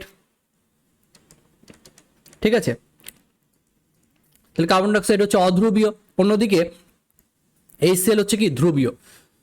ঠিক আছে, কার্বন ডাইঅক্সাইডের স্ট্রাকচার কেমন হয় আমাদের? এরকমটা হয়। তাহলে এর যে ডাইপোল মোমেন্ট সেটা কত হয়? 0 হয়। আর HCl এর দেখো ক্লোরিনের তড়িৎ ঋণাত্মকতা বেশি, তাহলে একদিকে কিছুটা পজিটিভ আধান জমা হবে, একদিকে কিছুটা যেন নেগেটিভ আধান জমা হবে। ঠিক আছে, এর মাথায় কিছুটা প্লাস যেন জমা হচ্ছে, এর মাথায় কিছুটা মাইনাস যেন জমা হচ্ছে। তাহলে এই অণুটা, এই যে HCl অণুটা, এটা কি একটা ধ্রুবীয় তোমার পরাবৈদ্যুতিক পদার্থ হবে। অন্যদিকে অধ্রুবীয় কোনটা হবে? কার্বন ডাইঅক্সাইড হচ্ছে একটা অধ্রুবীয়। এবার এই ধ্রুবীয় যেটা সিস্টেমটা হয় না, এই যে তড়িৎ দ্বিমেরু ভ্রামক থাকে, এখন একটা সংস্থার ক্ষেত্রে যদি একটা হোমোজেনাস সিস্টেম হয়, সব দিকে একই টাইপের অণু এরকম ঘুরে ফিরে থাকে, তাহলে দেখা যায় ওই অণুগুলো এমন সজ্জা গঠন করে যাতে পুরো সিস্টেমটা তড়িৎ দ্বিমেরু ভ্রামক 0 হয়। এমনভাবে তারা নিজেদেরকে সজ্জিত করে, ঠিক আছে। এই ডাইপোলগুলো এমনভাবে নিজেদেরকে সজ্জিত করবে, এই স্থায়ী ডাইপোলগুলো এদের আছে, প্রত্যেকের তড়িৎ দ্বিমেরু ভ্রামক আছে, কিন্তু তড়িৎ দ্বিমেরু ভ্রামকগুলো এমনভাবে নিজেদেরকে সজ্জিত করবে ওই সিস্টেমটাতে যাতে ওই পুরো সিস্টেমটার টোটাল তড়িৎ দ্বিমেরু ভ্রামক কী হয়ে যায়, 0 হয়ে যায়। তাহলে ধ্রুবীয় যে অণুগুলো তাদের ইন্ডিভিজুয়াল প্রত্যেকের একটা তড়িৎ দ্বিমেরু ভ্রামক আছে, কিন্তু ওই সংস্থার অনেকগুলো অণু মিলে সবাই মিলে সংস্থাটাকে এমনভাবে তৈরি করবে যাতে পুরো সংস্থাটার তড়িৎ দ্বিমেরু ভ্রামক 0 হয়ে যায়, ঠিক আছে। এরকমভাবে থাকে। আর অধ্রুবীয় তো তড়িৎ দ্বিমেরু ভ্রামক 0ই, ঠিক আছে, ওটা তো ইন্ডিভিজুয়াল অণুগুলোরই তো তড়িৎ দ্বিমেরু ভ্রামক 0, তাহলে পুরো সংস্থাটা তড়িৎ দ্বিমেরু ভ্রামক কী হয়ে যাবে, 0 হয়ে যাবে, ঠিক আছে। তাহলে এইবার এই ধ্রুবীয় বা অধ্রুবীয় যে সিস্টেম, তাহলে ধ্রুবীয়র কি আছে, নিজের প্রত্যেকটা অণুর একটা তড়িৎ দ্বিমেরু ভ্রামক আছে, কিন্তু টোটাল অ্যাজ এ হোল পুরো সিস্টেমের তড়িৎ দ্বিমেরু ভ্রামক কি হয়, 0 হয়, ঠিক আছে। এটা মাথায় রাখতে হবে যে ধ্রুবীয় সিস্টেমটার অ্যাজ এ হোল পুরো সিস্টেমটার তড়িৎ দ্বিমেরু ভ্রামক 0 হয়, আর অধ্রুবীয় তো তড়িৎ দ্বিমেরু ভ্রামক 0ই হয়। এইবার কি হবে দেখো, এই পুরো সিস্টেমটাকে, এই ডাইইলেকট্রিক পদার্থটাকে যদি আমরা একটা ইলেকট্রিক ফিল্ডের মধ্যে রাখি, ধরো ইলেকট্রিক ফিল্ড এই দিকে কাজ করছে, তাহলে এই ইলেকট্রিক ফিল্ড কি করে, বা ইলেকট্রিক ফিল্ডের প্রভাবে কি হয়, ইলেকট্রিক ফিল্ডের প্রভাবে এই অণুর যে পজিটিভ আর নেগেটিভ সেন্টার আছে তাদের ভেতর একটা দূরত্ব তৈরি হয়, ঠিক আছে। ধরো ইলেকট্রিক ফিল্ড কি করবে, ইলেকট্রিক ফিল্ড ইলেকট্রনগুলোকে আকর্ষণ করবে, প্রোটনগুলো মানে পজিটিভ চার্জগুলোকে দূরে ঠেলে দেবে, নিউক্লিয়াসকে দূরে ঠেলে দেবে। তাহলে দূরে ঠেলে দিলে কি হবে, এদের যে নেগেটিভ কোর আর পজিটিভ কোর, তাদের যে সেন্টার, তাদের যে গ্র্যাভিটেশনাল সেন্টার, তাদের যে অভিকর্ষ কেন্দ্র, সেই কেন্দ্রের ভেতরে একটা দূরত্ব তৈরি হবে। নেগেটিভগুলোকে ইলেকট্রিক ফিল্ড নিজের দিকে আকর্ষণ করছে আর পজিটিভগুলোকে দূরে ঠেলে দিচ্ছে, তার ফলে অণুগুলো আমরা বলবো এরকমের ধ্রুবীয় হবে। এইভাবে মাইনাসগুলো এদিকে সরে আসবে, প্লাসগুলো এদিকে চলে যাবে। এইরকম একটা ডায়াগ্রাম দিয়ে এখানে বোঝানো হয় যে এরকমভাবে অণুগুলোর যে নেগেটিভ আর পজিটিভ যে কেন্দ্র, তাদের ভেতরে এরকম একটা দূরত্ব তৈরি হচ্ছে, এখানে দূরত্ব তৈরি হচ্ছে, ঠিক আছে, দূরত্ব তৈরি হচ্ছে এরকমের। তাহলে যদি এটা অধ্রুবীয় পরাবৈদ্যুতিক পদার্থ হতো, তাহলে অধ্রুবীয় পরাবৈদ্যুতিক পদার্থে তো এইরকম অণুগুলোর ভেতর দূরত্ব ছিল না, কিন্তু এরকম দূরত্ব তৈরি হবে, ঠিক আছে। আর ধ্রুবীয় পরাবৈদ্যুতিক পদার্থ যারা ছিল, ধ্রুবীয় পরাবৈদ্যুতিক পদার্থ যেগুলো ছিল, সেগুলোর ভেতর তো ইন্ডিভিজুয়াল অণুর ভেতর দূরত্ব ছিল, এরকম একটা দূরত্ব আগে থেকেই ছিল, নেগেটিভ আর পজিটিভ যে সেন্টারগুলো আছে তাদের ভেতর দূরত্ব একটু আগে থেকেই ছিল। তড়িৎ ক্ষেত্রে তুমি যদি রাখো, এবং টোটালটার তড়িৎ দ্বিমেরু ভ্রামক কত ছিল, 0, কিন্তু এই তড়িৎ ক্ষেত্রে রাখলে এই ধ্রুবীয় যে পরাবৈদ্যুতিক পদার্থটা আছে তার তড়িৎ দ্বিমেরুগুলো ইলেকট্রিক ফিল্ডের দিকে চলে যাবে, ইলেকট্রিক ফিল্ড বরাবর সজ্জিত হবে। আমরা কি পড়েছিলাম যে একটা তড়িৎ দ্বিমেরুকে তুমি যদি তড়িৎ ক্ষেত্রের মধ্যে রাখো, তাহলে তড়িৎ দ্বিমেরুটা তড়িৎ ক্ষেত্র বরাবর নিজেকে সজ্জিত করে। তাহলে সেই ঘটনা ঘটবে কার ক্ষেত্রে, সেই ঘটনা ঘটবে এই ধ্রুবীয় পরাবৈদ্যুতিক পদার্থের অণুগুলোর সাথে, যে ওদের ইন্ডিভিজুয়াল তড়িৎ দ্বিমেরু ভ্রামক ছিল, কিন্তু টোটাল সিস্টেমটা তড়িৎ দ্বিমেরু ভ্রামক 0 ছিল। এবার এই ধ্রুবীয় তড়িৎ দ্বিমেরু ভ্রামকের অণুগুলোকে তুমি যদি ইলেকট্রিক ফিল্ডের মধ্যে নিয়ে যাও, তাহলে ওরা কি করবে, ওরা এবার ইলেকট্রিক ফিল্ড বরাবর নিজেদেরকে সজ্জিত করবে, তাহলে এবার পুরো সংস্থাটার একটা তড়িৎ দ্বিমেরু ভ্রামক কিন্তু হবে। তাহলে এই তড়িৎ দ্বিমেরু ভ্রামক যদি এই সিস্টেমটার ক্ষেত্রে হয়, তাহলে কি হবে, এখানে একটা কি হবে, তড়িৎ ক্ষেত্রের তৈরি হবে, ঠিক আছে। এই অণুগুলো, এই যে ডাইপোলগুলো ছোট ছোট করে হলো এখানে, এই ডাইপোলগুলো কি করবে, এখানে একটা তড়িৎ দ্বিমেরুর এখানে একটা ইলেকট্রিক ফিল্ড তড়িৎ ক্ষেত্রের সৃষ্টি করবে। যে তড়িৎ ক্ষেত্রের অভিমুখটা কোন দিকে হবে, যে তড়িৎ ক্ষেত্রের অভিমুখটা এই অঞ্চলে হবে, যেদিকে ইলেকট্রিক ফিল্ডটা আছে তার অপোজিট দিকে হবে।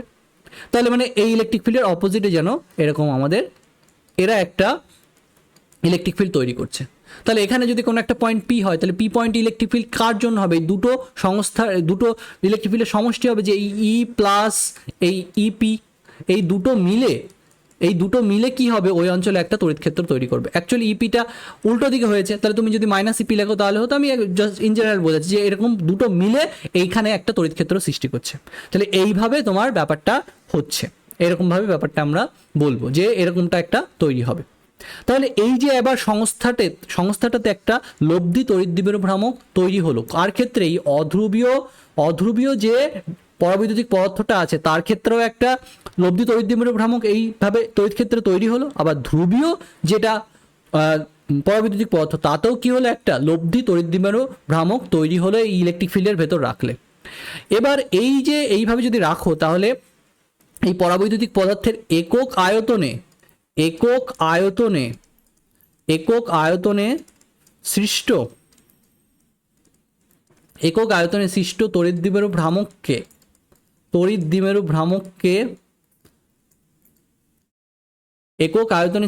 তড়িৎদ্বিমেরু ভ্রামকের একটা নাম আছে।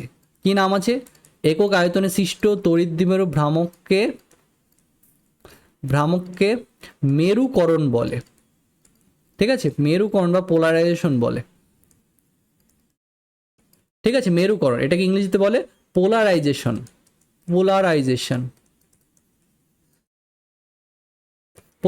বলে। ঠিক আছে, ওকে। তাহলে একক আয়তনে কতটা তড়িৎদ্বিমেরু ভ্রামক সৃষ্টি হয়েছে সেটাকে বলবো আমরা পোলারাইজেশনকে ক্যাপিটাল পি দিয়ে লেখে, এটাও একটা ভেক্টর কোয়ান্টিটি।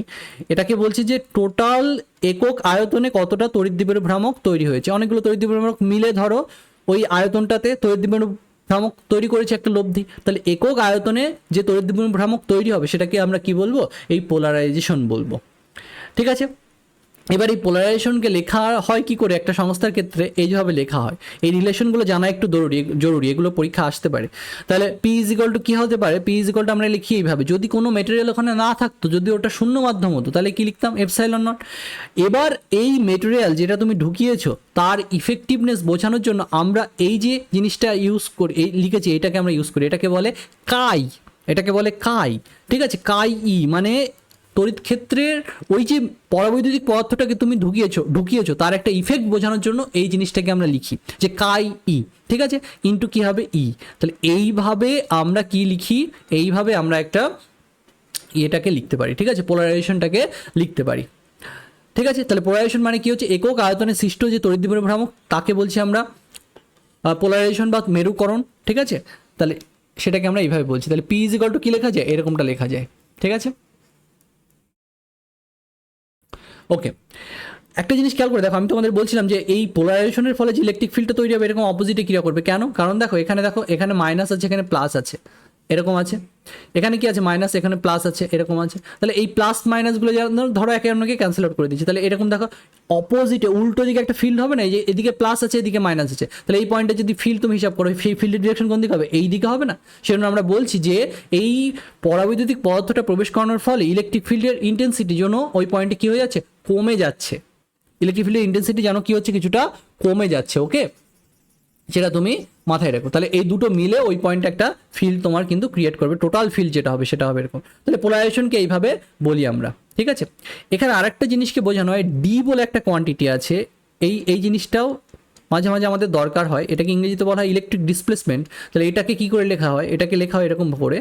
ঠিক আছে, এই কোয়ান্টিটিগুলো সম্পর্কে অত ডিটেলসে আমি বলছি না, কারণ অত ডিটেলসে তোমাদের পরীক্ষা আসবে না। বেশিরভাগ কোয়েশ্চেন আগে যতটুকু পড়ানো হয়েছে তার ভেতর থেকে আসবে। এখান থেকে দু একটা জিনিস স্টেটমেন্ট বেসড কোয়েশ্চেন যদি আসে তো আসবে, তো সেই জন্য আমি এই জায়গাটা একটু বলছি, এগুলো একটু বুঝবে জাস্ট। ঠিক আছে, এটা সম্পর্কে আমার নোটে যেটা আমি তোমাদের ডিসক্রিপশনে দিয়ে দিই সবসময়, সেখানেও দেখবে ভালো করে চার্ট করে আমি লিখে রেখেছি, ওখান থেকেও তোমরা একটু দেখতে পারো। এখানে যেটুকু বললাম সেটুকু তোমরা পড়ো, আর ওখানে চার্ট করে লেখা আছে পার্থক্য কি দুটো ইয়ের ভেতর, ওখান থেকে একটু দেখে নিলেও তোমাদের হবে। তাহলে ডি ইজ ইকুয়াল টু কি লিখি আমরা? ডি ইজ ইকুয়াল টু লিখি epsilon not capital E into P, এটাকে লিখি আমরা ডি। ঠিক আছে, এটাকে বলা হয় ইলেকট্রিক ডিসপ্লেসমেন্ট। তাহলে এটাকে কি লেখা যায়? যে epsilon not capital E plus কি হবে আমাদের? পি। পি মানে কি হবে? যে এপসাইলন নট, এরকমটা আমাদের হবে। ঠিক আছে, তাহলে এখান থেকে কিছু কোয়ান্টিটিকে আমরা কমন নিতে পারি। তাহলে এইটাকে কি বলবো আমরা? Epsilon naught into 1 plus chi into capital E, এরকমটা বলবো আমরা।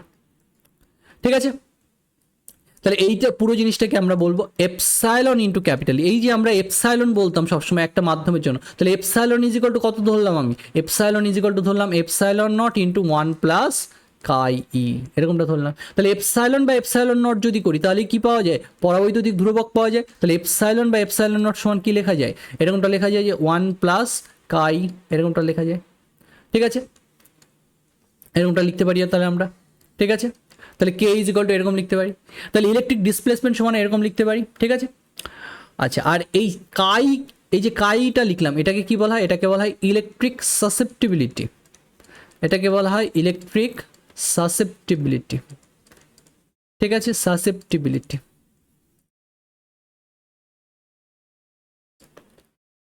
ঠিক আছে, তাহলে এরকমটা বলা হয়, ঠিক আছে। এর বাংলা নাম কি আমি ঠিক ভুলে গেছি, ঠিক আছে, আপাতত ইংলিশ নামটা লিখে রাখলাম, ঠিক আছে। আমার নোটে দেখবে লেখা আছে। আচ্ছা দেখি এখানে কি লেখা আছে, এই বাংলা নামটা কি, দাঁড়াও একটু দেখে নিই আমি।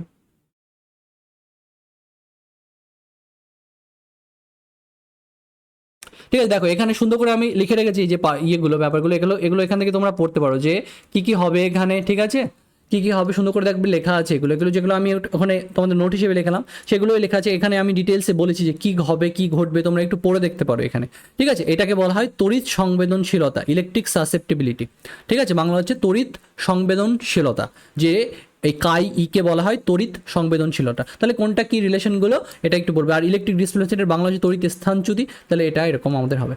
তাহলে এই যে জাস্ট রিলেশনগুলো একটু পড়ো, যে আর পরাবৈদ্যুতিক পদার্থকে যদি তুমি ঢোকাও ভেতরে তাহলে কি হবে, আমরা পড়ছি যে ইলেকট্রিক ফিল্ড কিছুটা কি হলো এখানে কমলো, ঠিক আছে। এখানে একটা ইম্পর্টেন্ট ব্যাপার আমি লিখিনি, ঠিক আছে, আমার নোটেও লেখা নেই, এটা আমি একটু বলে দিই এখানে, ঠিক আছে। ওকে, তাহলে এটা আমাদের হবে। তাহলে এটাকে কি বললাম, এটাকে বলে তড়িৎ সংবেদনশীলতা, তড়িৎ সংবেদনশীলতা। ওকে, ঠিক আছে, এটা মাথায় রেখো। এবার দেখো একটা জিনিস যেটা আমার নোটে আমি লিখিনি সেটা আমি একটু বলে দিই এখানে, ঠিক আছে। এগুলো তো হলো হলো সব মনে রাখবে এরকম করে যেটুকু বললাম। ধরো তোমার একটা এখানে এরকম একটা ক্যাপাসিটর আছে, পাত ধারক আছে, সমান্তরাল পাত ধারক আছে। এখানে তুমি কি করেছো, এখানে তুমি কি করেছো, এরকমের একটা পরাবৈদ্যুতিক পদার্থটাকে প্রবেশ করিয়েছো। তাহলে আমরা কি বলি যে এখানে প্লাস কিউ আধান আছে, এখানে মাইনাস কিউ আধান আছে। আর এই যে এই যে এই আধান যেগুলো, এগুলো কি হয়েছে, এই যে এই অংশে মাইনাস থাকবে, এই অংশে কিছুটা প্লাস হবে। আমি বলছি যে এই যে অণুগুলোর মাইনাস চার্জগুলো ইলেকট্রিক ফিল্ডের অপোজিটে আসবে, ওদিকে প্লাস চার্জগুলো সরে যাবে। তারপরে আমরা কি বলতে পারি যে এখানে কিছুটা মাইনাস কিউপি পোলারাইজড আধান যেন জমা হবে, আর এদিকে যেন প্লাস কিউপি পরিমাণ আধান জমা হবে। এই কিউপি দিয়ে বোঝানো হচ্ছে পোলারাইজেশনের ফলে, ঠিক আছে, এই মেরুকরণের ফলে কতটা আধান জমা হয়েছে এদিক ওদিকে। তাহলে পুরো জায়গাটাকে আমরা কি বলছি, এরকম করে অণুগুলোর ইলেকট্রিক ফিল্ড এদিকে আছে, তাহলে ইলেকট্রিক ফিল্ড থাকার ফলে এই অংশে মাইনাস আছে, এই অংশে প্লাস আছে, এই অংশে মাইনাস আছে, এই অংশে প্লাস আছে। আমরা বলছি প্লাস মাইনাসগুলো তো যেন ক্যান্সেল আউট করে দিল, তাহলে প্রান্তের মাইনাস আর প্রান্তের প্লাসগুলো যেন থাকলো। এগুলোকে বলে বাউন্ড চার্জ বা পোলারাইজড চার্জ। এখানে সোজা কথায় যে পোলারাইজেশনের ফলে কতটা চার্জ বাউন্ড হয়ে আছে প্রান্তে এদিক ওদিকে, সেইটাকে বোঝানো হচ্ছে। তাহলে এখানে কতটা আছে কিউ মাইনাস, মানে মাইনাস কিউপি আছে, এখানে কতটা আছে প্লাস কিউপি আছে, ঠিক আছে। তাহলে এবার এই অংশের কোনো একটা পয়েন্টে যদি তুমি গাউসের সূত্র অ্যাপ্লাই করতে চাও, ধরো এরকম একটা গাউসীয় তল তুমি এখানে নিলে, এই অংশে এরকম একটা গাউসীয় তল তুমি নিলে, তাহলে এই গাউসীয় তলের জন্য গাউসের সূত্র যদি তুমি অ্যাপ্লাই করতে চাও তাহলে কি হবে তোমার, যে ই ডট ডিএস সমান তুমি কি লিখতে পারো, লিখতে পারো যে কিউ বাই এপসাইলন। এখন কিউ বাই এপসাইলন নট, ধরো এখানে যদি তোমার শূন্য মাধ্যম থাকতো, যদি তুমি পুরো মেটেরিয়ালটাকে হিসেবে লিখতে তুমি, তাহলে ফর্মুলাটা কি দাঁড়াতো, ফর্মুলাটা দাঁড়াতো এরকমের যে কিউ মাইনাস কিউপি বাই কি হতো এপসাইলন নট। এটাকে আমাকে লিখতে হতো যে পুরো টোটাল কি চার্জ আছে সেই হিসেবে যদি তুমি লিখতে, তাহলে ব্যাপারটাকে এরকম করে লিখতে হতো যে Q minus Q P by epsilon naught, এটাকে তোমাকে লিখতে হতো। আর তুমি যদি সিম্পলি লেখো এখানে যে কতটা আধান তোমার আছে, কতটা ফ্রি চার্জ এখানে আছে, এই কিউপিটা হচ্ছে এখানে বাউন্ড চার্জ, কিউপিটা হচ্ছে বাউন্ড চার্জ। ফ্রি চার্জ কোনগুলো, যেগুলো সিম্পলি আমরা বলছি যে তোমার যেন বাইরে থেকে তুমি দিয়েছো যেটা, বা যেটা সিম্পলি ফ্লো হতে পারছে, ঠিক আছে, সেটা হচ্ছে ফ্রি চার্জ। কিন্তু কিউপিটা হচ্ছে বাউন্ড চার্জ, এটা ওই অঞ্চলে ইলেকট্রিক ফিল্ড থাকার ফলে ওইখানে আবদ্ধ হয়ে আছে, যেটা ফ্লো করছে না এই চার্জগুলো, ওটা ওখানে বাউন্ড হয়ে আছে, তাই এটাকে বলা হচ্ছে বাউন্ড চার্জ, ঠিক আছে। তাহলে কিউপি হচ্ছে এখানকার বাউন্ড চার্জ। ওকে, তাহলে এই বাউন্ড চার্জের কন্ট্রিবিউশন না ধরেও লিখতে পারো তুমি। তাহলে এই যে ই ডট ডিএস এটা সমান কি বলছো, এটা সমান তোমার বলতে হবে যে তাহলে তুমি যদি ওই অঞ্চলের পরাবৈদ্যুতিক যে ধ্রুবক, সেটা দিয়ে লিখতে চাও বা ওই অঞ্চলের তড়িৎ ভেদ্যতা দিয়ে লিখতে চাও, তাহলে ফর্মুলাটা দাঁড়াবে এরকমের যে কিউ বাই এপসাইলন। এই কিউ দিয়ে কি বোঝানো হচ্ছে? কিউ দিয়ে বোঝানো হচ্ছে ওই অঞ্চলে ফ্রি চার্জ কতটা, আর এপসাইলন দিয়ে কি বোঝানো হচ্ছে? ওই অংশের তড়িৎ ভেদ্যতা কতটা, সেইটা বোঝানো হচ্ছে। কিন্তু ভালো করে বোঝো। আর কিউ মাইনাস কিউপি দিয়ে কি বোঝানো হচ্ছে? টোটাল চার্জ কতটা। তাহলে তুমি একই ফর্মুলা কি দিয়ে লিখতে পারতে? তুমি দুইভাবেই লিখতে পারতে। যদি তুমি নিচে এপসাইলন নট লেখো তাহলে তোমাকে লিখতে হবে Q minus Q P by epsilon naught, এরকম লিখতে হবে। তাহলে এইখানে তুমি কি নিলে? এখানে ওই অঞ্চলে বাউন্ড চার্জ কতটা আছে, কতটা ফ্রি চার্জ আছে, দুটো মিলে তোমাকে লিখতে হবে। আর তুমি যদি শুধু এপসাইলন দিয়ে লেখো তাহলে তোমাকে কি নিতে হবে? শুধু ফ্রি চার্জটা নিতে হবে। তাহলে গাউসের সূত্রে আমি লিখলাম, ঠিক আছে? যদি তুমি ফ্রি চার্জ নিয়ে লেখো, শুধুমাত্র ফ্রি চার্জটা নিয়ে লেখো, তাহলে এটাকে লিখতে হবে, নিচে এপসাইলন লিখতে হবে। আর যদি তুমি বাউন্ড চার্জ নিয়ে লেখো তাহলে জিনিসটাকে এইভাবে লিখতে হবে, মানে টোটাল কতটা চার্জ আছে বা এপসাইলন নট লিখতে হবে। সোজা কথা এটা, বুঝতে পারলে কথাটা আমার?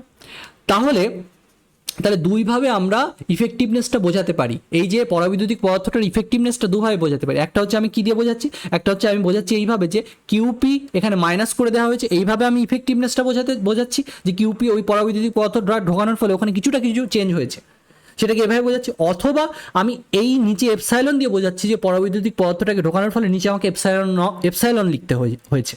তাহলে যে কোনো এই দুইভাবের একভাবে তুমি ইফেক্টিভনেসটাকে বোঝাতে পারো। তাহলে দুটো তোমাকে ইকুয়াল রেজাল্ট দেবে লাস্ট থেকে, সেই জন্য আমরা দুটোকে সমান করে লিখেছি এখানে। তাহলে এটা যদি আমি করি, এবার যদি তোমাকে আমি জিজ্ঞাসা করি যে এখানে কতটা পোলারাইজড আধান কতটা এখানে জমা হবে, সেটা আমাকে বলো। যে পোলারাইজেশনের ফলে কতটা আধান এখানে, এই কিউপির ভ্যালু কত, ক্যাপিটাল কিউ দিয়ে আমাকে বলো। তাহলে তুমি কিভাবে বলবে সেটাকে? তাহলে এটাকে আমরা কি লিখতে পারি, বা যে Q minus Q P is equal to কি লিখতে পারো তুমি, যে এপসাইলন নট, আর এপসাইলন ইজ ইকাল টু কি লেখা যায়? K into epsilon naught. K মানে কি? পরাবৈদ্যুতিক ধ্রুবক ওই পরাবৈদ্যুতিক পদার্থটার। তাহলে এইভাবে তুমি লিখতে পারো। তাহলে দুপাশ থেকে যদি এপসাইলন নটকে সরিয়ে দাও তাহলে তুমি কি পাবে? তাহলে তুমি এরকম পাবে যে কিউ মাইনাস কিউপি ইন্টু কি পাবে এখানে, ইজ ইকাল টু কি হবে? কিউ বাই ক্যাপিটাল কে হবে, মানে স্মল কে হবে। তাহলে আমার উদ্দেশ্য কিউপি কে বের করা। তাহলে কিউপি ইজ ইকাল টু কত হবে আমাদের? তাহলে কিউপি ইজ ইকাল টু কত হয়ে গেল দেখো, কিউ মাইনাস কিউ বাই কে। তাহলে এটা মনে রাখা জরুরি, ঠিক আছে? এটা আমাদের মাঝে মধ্যে লাগতে পারে, ঠিক আছে? মাঝে মধ্যে লাগতে পারে, মনে রেখো। তাহলে এটাকে বলছি আমরা এই ধারকের মাঝে পরাবৈদ্যুতিক পদার্থ প্রবেশ করানোর ফলে কতটা আধান পোলারাইজড হয়ে দুটো প্রান্তে এসেছে, মেরুকরণের ফলে কতটা আধান এই ধারকের দুটো প্রান্তে এসেছে তার রাশিমালা। যে কিউপি ইজ ইকাল টু কত হয়েছে? Q into 1-1/k। তাহলে তোমাকে যদি বলে ইফেক্টিভ কতটা আধান এখন আছে প্রত্যেকটা প্লেটে, তাহলে এখন হবে কিউ মাইনাস কিউপি, এই পরিমাণ ইফেক্টিভ আধান হবে।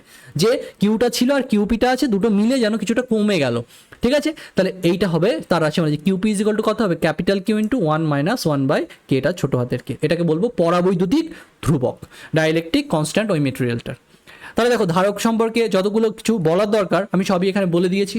এখন আমাকে ধারকের কিছু অঙ্ক করাতে হবে, যেটা আমি পরের দিন তোমাকে করাবো, ঠিক আছে? এই জায়গাগুলো ভালো করে পড়ো। স্টেটমেন্ট বেস কোয়েশ্চেন কিন্তু এই জায়গাগুলো থেকে আসে, যে পোলার অণু কি, নন পোলার অণু কি, কি রাখলে কি হবে ইলেকট্রিক ফিল্ডের মধ্যে রাখলে। তাহলে ইলেকট্রিক ফিল্ডের মধ্যে রাখলে কি হবে? কিছুটা তোমার ইফেক্টিভনেস কমিয়ে দিচ্ছি ইলেকট্রিক ফিল্ডের, এই ইপিটা উল্টো দিকে হওয়ার ফলে, ঠিক আছে? এটা টোটাল ফিল্ড এইভাবে বোঝাচ্ছি। ইপি যদি অপোজিট হয় তাহলে এখানে মাইনাস দিয়ে লিখতে হবে, সোজা কথা। এখানে আমি প্লাস দিয়ে লিখেছি বলে কোনো কিছু ঘাবড়ে যাবো না, দুটো মিলে টোটাল আমি বোঝাচ্ছি ওই অঞ্চলে একটা ফিল্ড তৈরি করেছে।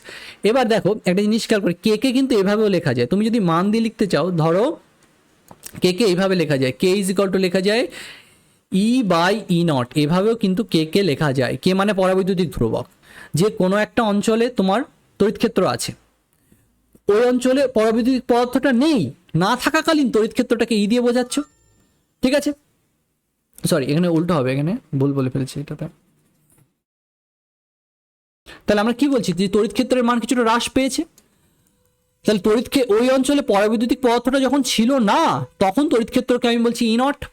আর যখন ওই পরাবৈদ্যুতিক পদার্থটাকে তুমি রাখলে তখন তড়িৎ ক্ষেত্র কিছুটা কমে গেল, কমে কত হলো? ক্যাপিটাল ই হলো। তাহলে এই দুটোর যে রেশিও, সেটা দিয়েও তুমি একটা পরাবৈদ্যুতিক পদার্থের পরাবৈদ্যুতিক ধ্রুবককে বোঝাতে পারো। তাহলে কে ইজ ইকাল টু কি লিখতে পারো? Epsilon naught by capital E, ঠিক আছে? যে ক্যাপিটাল ইটা হচ্ছে এখন তড়িৎ ক্ষেত্র, তড়িৎ ক্ষেত্রের মান।